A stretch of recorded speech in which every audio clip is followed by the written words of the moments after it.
Spoiler alert.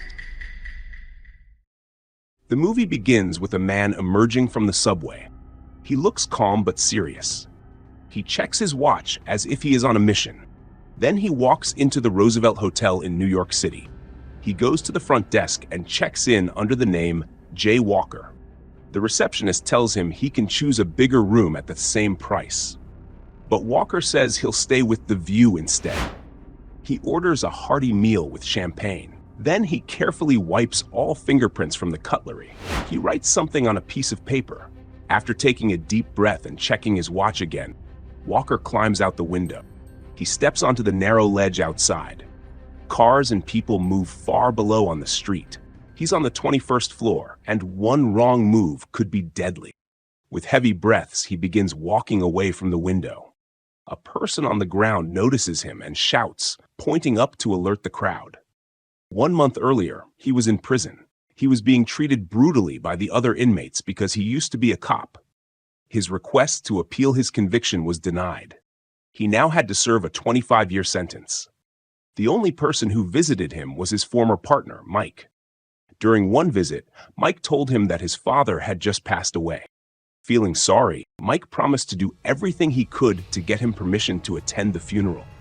During the funeral, his brother blamed him for their father's death. The argument quickly turned violent. In the chaos, he grabbed a cop's gun. He orders his brother to set him free and tells him to step back. Following his threats, he fired at a car tire and ran off. Sirens follow as he escaped the cemetery. But he puts everything on the line when he races across a railway track with the train approaching, escaping by a hair. Later that evening, he went to a container storage facility. Inside one container were emergency supplies, fake identities, and cash. There was also a photo of his family, which he took with him. Back in the present, a crowd starts forming below as emergency services arrive. Police lock down the area. Detective Jack Doherty arrives on the scene. He tries to talk to Walker to find out why he's there. Walker refuses to talk to him. He says he'll only speak to negotiator Lydia Mercer, who is currently on leave. He warns Jack that he'll jump if Mercer doesn't arrive within 30 minutes. Meanwhile, people in the crowd start recording on their phones. A news reporter arrives on the scene. A fall arrest bag is being set up just below the ledge. Mercer arrives at the hotel, still recovering from a recent failed negotiation. Jack tells her they checked for fingerprints but found nothing. He also mentions the note left on the table. Mercer takes a deep breath and begins questioning him. "Why me?" Mercer asks. Walker reminds her that she's well known now because of the news about her failed negotiation. In that incident, a fellow officer jumped off a bridge. Hearing this, Mercer pulls herself together. Walker has moved farther away from the window. She asks if he has any family or friends he wants to talk to. Walker loudly says no and adds that his father has passed away. He says that is one of the reasons he's standing on the ledge. She tells him that she wants to help. Hearing this, Walker steps back toward the window. He asks if she has many friends in her department. Mercer replies that she has enough. Meanwhile, Captain Dante Marcus questions every hotel staff member. The valet says he received a tip of up to $240 when delivering the meals. He also says the man on the ledge had honest-looking eyes. Jack informs the captain that no fingerprints were found in the hotel room. This makes both men more suspicious of Walker. Jack later shares this with Mercer.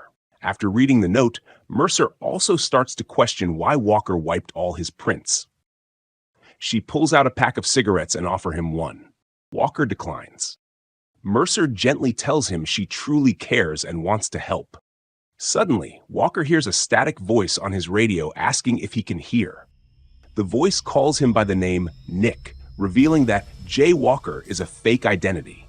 From this point forward, I will refer to him as Nick. The person speaking is his brother Joey.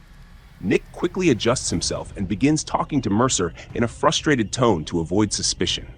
Annoyed, he moves away from her. He then talks to Joey and adjusts his earpiece while standing near the corner. The fight they had at the funeral a month earlier was just an act. Meanwhile, in a nearby building, a famous businessman named David Englander gets word that his investors will be delayed due to a roadblock caused by a jumper in the building across the street. Englander is clearly unhappy about the news. Joey and his girlfriend Angie are now at the same building where Englander is located. Nick can actually see them from where he's standing. The couple enters a construction area and begins drilling into a floor to place an explosive. They then place an old mattress on top and take cover. They are clearly inexperienced, but this is something they have to do. Once everything is ready, Joey tells Nick to start making a scene. Nick complies and acts like he's seriously about to jump. The crowd below starts shouting in panic. All eyes are on him, right as Joey sets off the explosive. A soft blast goes off, and thanks to the distraction, no one notices the smoke. Mercer goes through another stressful moment, but is thankful to see Nick still standing. Happy that everything went as planned, Joey and Angie make their way inside. Nick tells Mercer he's ready for a smoke now. She says they'll have to share the last one. After he hands the cigarette back to her, she excuses herself. She quietly tells a cop to run a partial DNA test on it.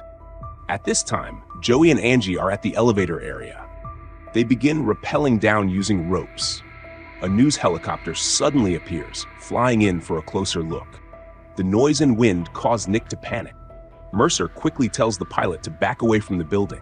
At that moment, Nick's best friend Mike sees him on live news and senses something is wrong. He calls another cop he knows. The cop tells him he located Nick's storage unit.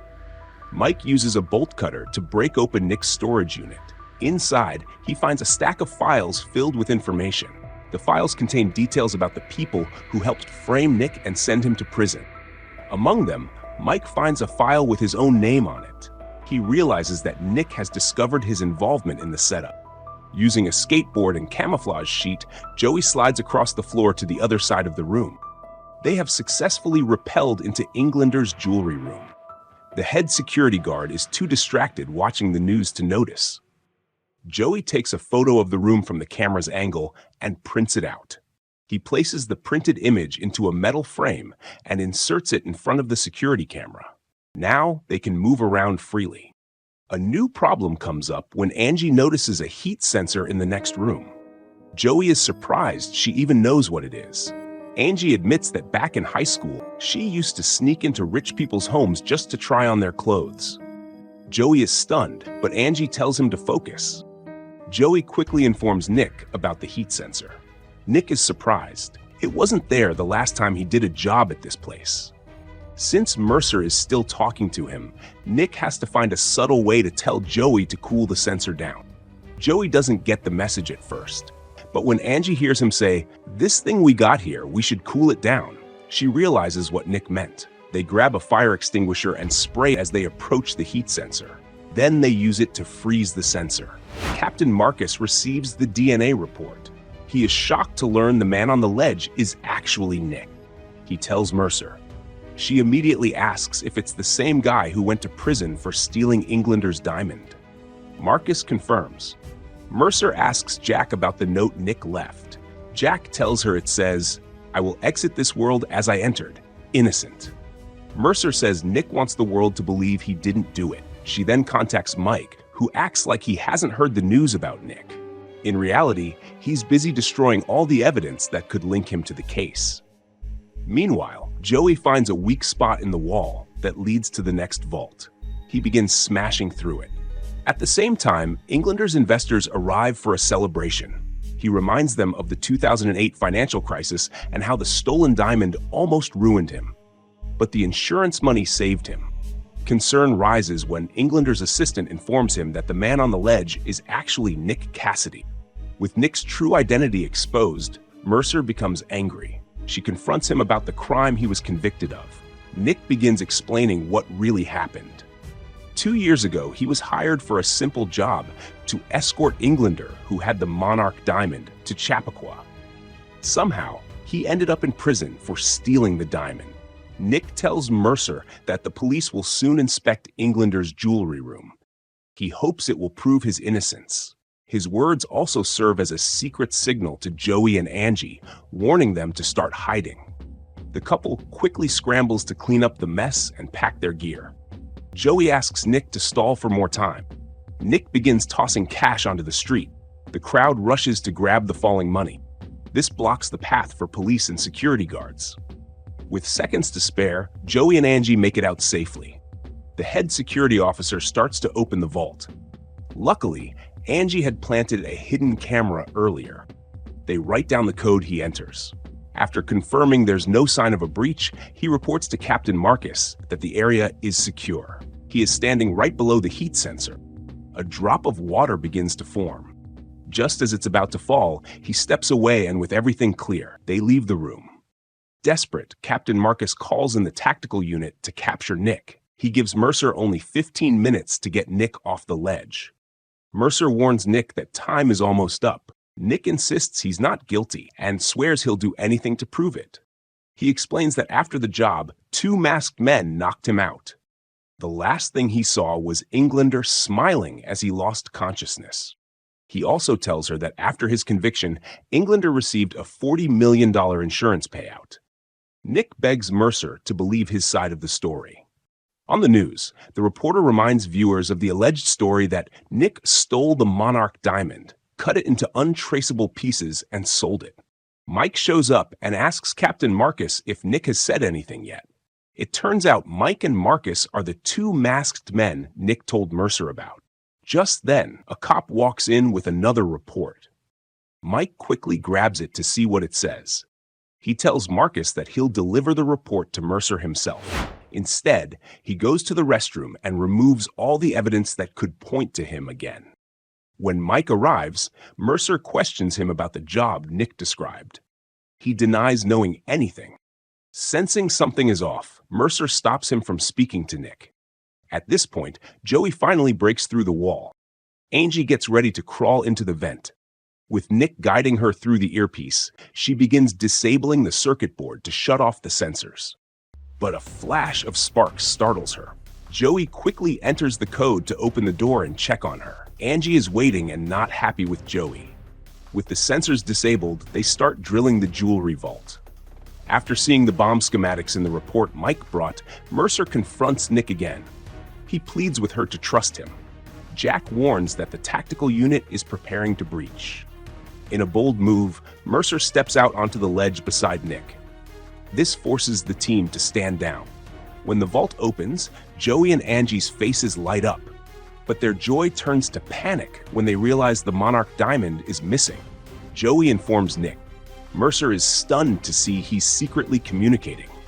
Nick admits he's actually stealing the diamond for real this time. But when Joey says it's missing, Nick starts to lose hope. Suddenly, alarms go off. The head of security and Englander are shocked and rush to the jewelry room. Englander starts to worry. He approaches a hidden wall panel. It's a secret vault. He enters the code, and there it is, the Monarch diamond, untouched. Englander decides to keep the diamond in his office vault. But Joey and Angie are already there waiting for him.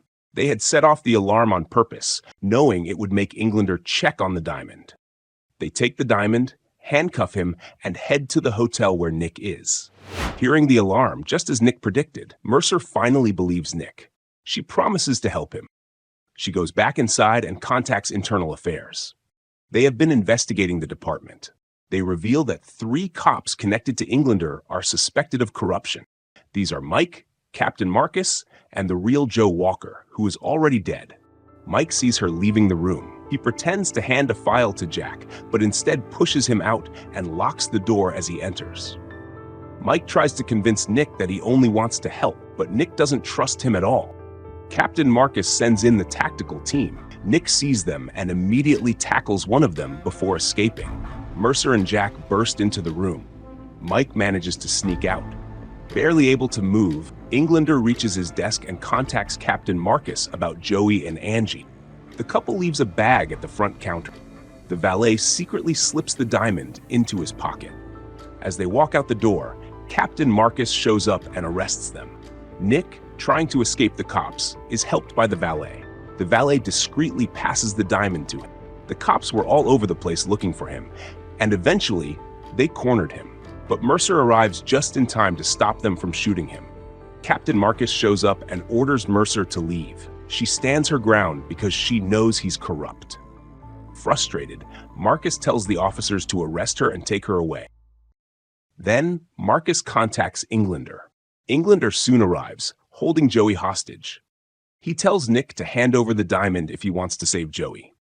Nick agrees, even though Joey begs him not to. Before leaving, Englander tells Marcus to clean up the mess.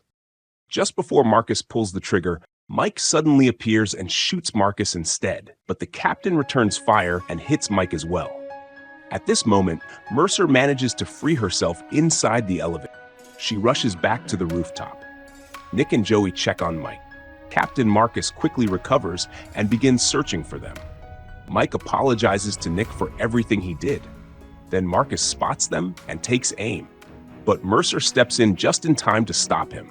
Joey then yells that Englander is escaping. Realizing this is his last chance to clear his name, Nick races along the building's edge. He takes a daring leap onto the safety bag below. With no time to lose, he runs after Englander. He punches him and reveals the stolen diamond hidden in his suit pocket. Now, the whole world can see that Nick was telling the truth.